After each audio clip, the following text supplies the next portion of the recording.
Technical University of Mombasa hosts a 2 days campus tour as part of a workshop focusing on opportunities for their students from media and communication departments.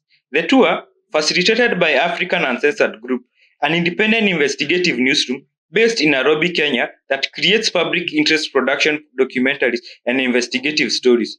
Students and lecturers from broadcast journalism, mass communication, graphic and design are invited to attend. Participants gained an opportunity to explore media, training, and interactions. The engagement exposes participants to real newsroom practices and direct mentorship, from practicing investigative journalism. The African Censored Group, who have taught us how to do things. We have learned the things about investigative journalism and all that it takes to be a journalist who bases on investigation. And we've learned a lot of things. I'm so grateful for the knowledge added and a